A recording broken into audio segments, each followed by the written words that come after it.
BNP তখন ক্ষমতায় 96-তে একতরফাভাবে নির্বাচন দিয়ে বাংলাদেশে গণতান্ত্রিক পরিবেশ তৈরি হওয়ার পরে শান্তিপূর্ণভাবে ক্ষমতা হস্তান্তরের ব্যাপারে সর্বপ্রথম বিঘ্ন ঘটিয়েছে বিএনপি।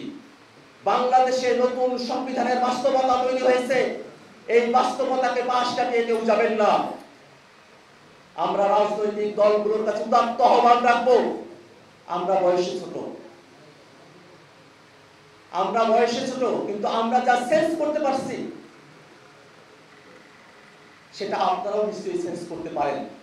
কিন্তু আপনাদেরকে পুরনো এস্টাবলিশমেন্ট আপনাদেরকে বাধাগ্রস্ত করে, পুরনো এস্টাবলিশমেন্টের শিকল ভেঙে ফেলে নতুন প্রজন্মের যে দাবি গণপরিষদ নির্বাচনের সঙ্গে একাত্ম হওয়ার জন্য বাংলাদেশে নিষ্পাপ বিরোধী সকল রাজনৈতিক দলের প্রতি আমরা উদাত্ত আহ্বান রাখছি।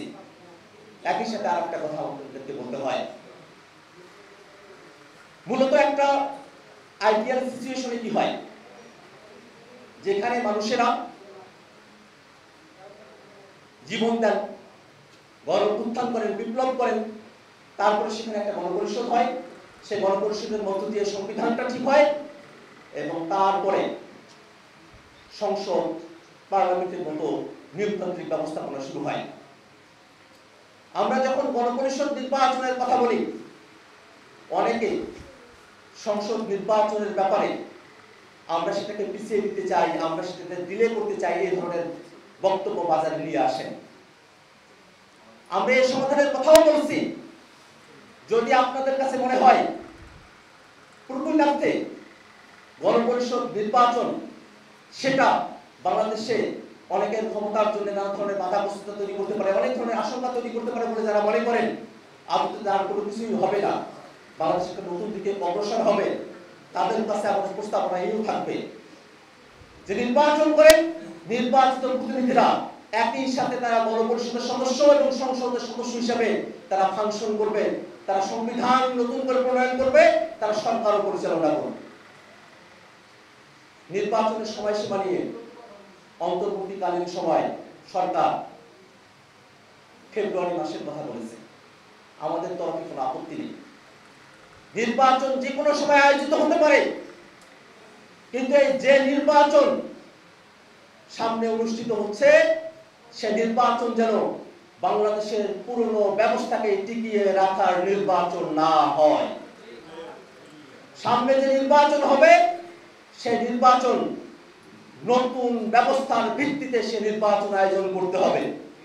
আমরা দেখেছি হাসিনার সময়কালে 14-18-24-এ সাংবিধানিক ধারাবাহিকতার কথা বলে বাংলাদেশের মানুষের উপরে একতরফা নির্বাচন চাপিয়ে দেওয়া হয়েছে, রাগের মতো নির্বাচন চাপিয়ে দেওয়া হয়েছে, প্রতিদ্বন্দ্বিতাহীন নির্বাচন চাপিয়ে দেওয়া হয়েছে, বলা হয়েছে সাংবিধানিক কন্টিনিউটির কথা। সেই নির্বাচন হয়েছে, কিন্তু সেগুলো কি বাংলাদেশের মানুষের অধিকারকে সুরক্ষা দিতে পেরেছে? সেগুলো কি বাংলাদেশের গণতন্ত্রকে সুরক্ষা দিতে পেরেছে? পারে নাই। এই কারণে শুধু নির্বাচন যা পুরনো ব্যবস্থার অধীনে অনুষ্ঠিত হবে তা বাংলাদেশের গণতন্ত্রকে সুরক্ষা দিতে পারবে না। নতুন ব্যবস্থার মধ্য দিয়ে সামনে নির্বাচন আয়োজন হলে নতুন ভাবে দেশ গড়ে উঠবে। বাংলাদেশের মানুষেরা সেই ৭১-এর মুক্তিযুদ্ধে সাম্য, মানবিক মর্যাদা, সামাজিক সুবিচারের যে দাবিতে তারা মুক্তিযুদ্ধ করেছিলেন, আমরা যে বৈষম্য বৃদ্ধির দাবিতে রাজপথে নেমেছিলাম, সেই দাবিগুলো বাস্তবায়ন করা সম্ভবপর হবে।